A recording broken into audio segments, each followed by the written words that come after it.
Hi guys, welcome to my channel. Today's video is some Indian travel snacks which I carried on my latest road trip from Hyderabad to Bhubaneswar in these times of Corona where I did not eat anything outside and did not carry any packaged food. So watch till the end to know what all options I carried for 2 full days. All these snacks are kid friendly and healthy and light on the tongue. If you are a first time viewer to my channel, do not forget to click on the subscribe button. I post videos on health, fitness, weight loss and lifestyle every weekend. Also stay connected with me on Instagram. So the first recipe is tur dal laddu, a unique laddu recipe for which you need 2 teaspoons of ghee on a pan. The measurements for this recipe are only for 1 cup of tur dal, and these laddus were so filling and lasted me for entire 2 days or even more. Fry some cashews, or you can also fry almonds if you wish to. Totally your choice. Fry it till golden brown and then keep it aside. Apart from a travel snack, this is also a very good protein-rich option for feeding kids, and it is really filling and it really helped me giving energy throughout the journey. Fry 1 cup of tur dal in the same pan in which we have fried the cashews in the same ghee. So this is the only step which takes a little bit of time here. If you keep on frying this tur dal till it is crispy and warm and it becomes golden brown in color. You don't need a lot of ghee, but this process takes time. So I made it 2 to 3 days in advance. If you are on my Instagram handle, you already know that. So it should look something like this. Like if you taste one tur dal, it would be crisp.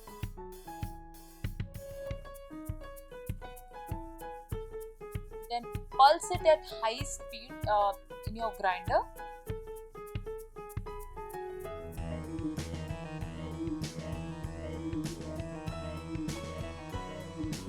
The consistency will look something coarse like this.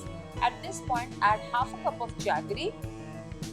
Now this jaggery, you can use powdered jaggery or normal jaggery. This will help in keeping the particles sticky. And now see, this is the consistency we want to get, free flowing consistency. Transfer it into a wide plate like this, and if there are any lumps, just use your hands, mix them well so that they are evenly spread out through the laddus we are going to roll. To this mixture, we will just add 1/4 cup of ghee. We might need some more ghee depending on how our laddus turn out to be. So first I added 1/4 cup of ghee and the fried dry fruits, and then mixed well with your hands. These things are best done with hands. Don't try do it with a spoon. If you want, you can also grease your hands with a little bit of laddu, and you can check. See, I added some 1 tablespoon more ghee because I was not able to roll it into a laddu. So you have to keep checking and mixing, and you see now I can form a laddu out of it. So one by one, roll it into laddus with love. These laddus can last more than a week without a refrigerator, or even more inside your refrigerator. Protein rich, yummy laddus. Make it on a festival, carry it on a road trip, on a train trip, or simply make it for your kids and family and enjoy these laddus with love. When you make them, don't forget to tag me on Instagram at FitTechieMom.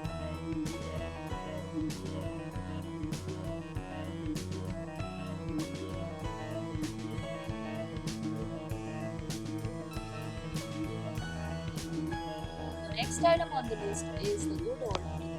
I do not have fresh methi, so this recipe uses kasuri methi. 1 cup of atta and 2 tablespoons of besan, and all other ingredients are mentioned on the screen.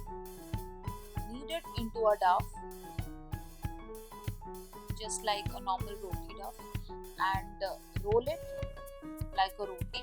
The best part about these methi theplas are that it tastes better after like the next day, or the later it gets, so it becomes really soft with time.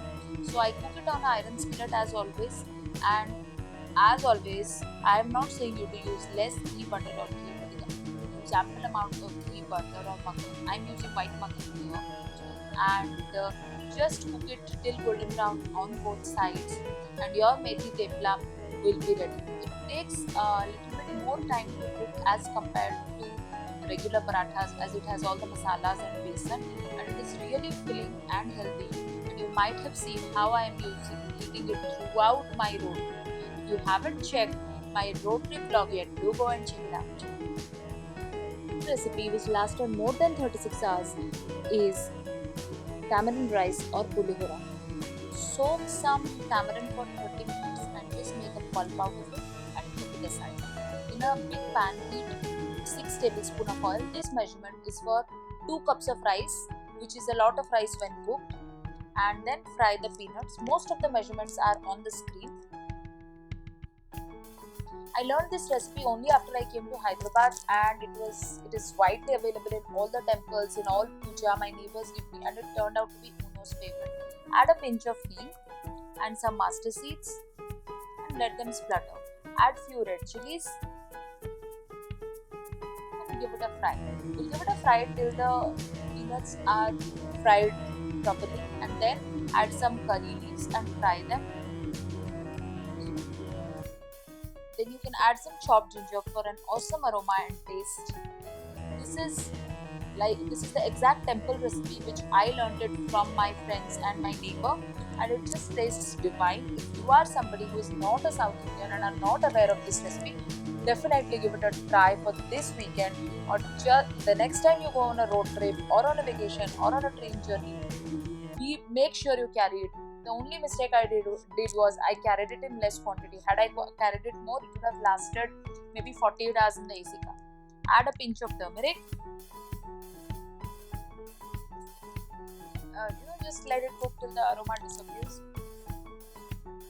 And because of this recipe, I did not face any problem with Uno, who generally gives me a hard time on journeys. Then you add the tamarind pulp, which we had prepared by soaking the tamarind and then grinding it.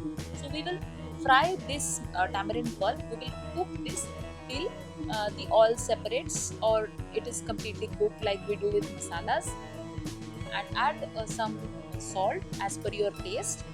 The reason I am using, if you are consuming it the same day, you need not use so much oil. The reason I am using so much oil is because I want it to last longer, and oil is a natural preservative. Add some grated jaggery for that balance in tastes.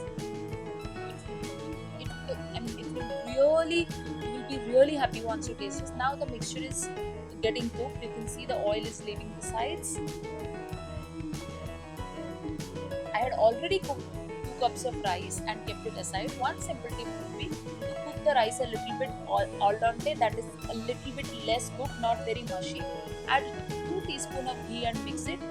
So this is also an optional step if you are just cooking for a lunch or dinner. It can be cooked in very less oil. Only because I'm traveling, I'm using more oil and more ghee so that it lasts longer. So I've drained the rice completely. Then I'll add this mixture which we had prepared. Let the rice cool also before you add this hot mixture so that it lasts longer, and then mix it very well completely so that the mixture and the rice are they become completely flavorsome. The yummy pulihora is ready. Definitely try this recipe and do let me know. Apart from this, few other snacks which I carried is just puffed makhana, where I fried it with a little bit of ghee and added some chaat masala and salt at the end. Then I carried this chocolate ragi cake, the recipe of which is already in the description box and available on this channel. I also carried some homemade granola. The recipe is again on the channel, and I will put the link in the description box. This is not just a travel snack. This is an awesome healthy snack that you can have at home. Your kids will love it. You can have just as it is. You can have it with milk, cold milk, hot milk, and you can thank me later. So do try these snacks when you are traveling next time, and do let me know how you liked it. If you are not traveling anywhere in the times of Corona, even then try these recipes at your home and I'm sure you are going to enjoy it. I hope you enjoyed today's video.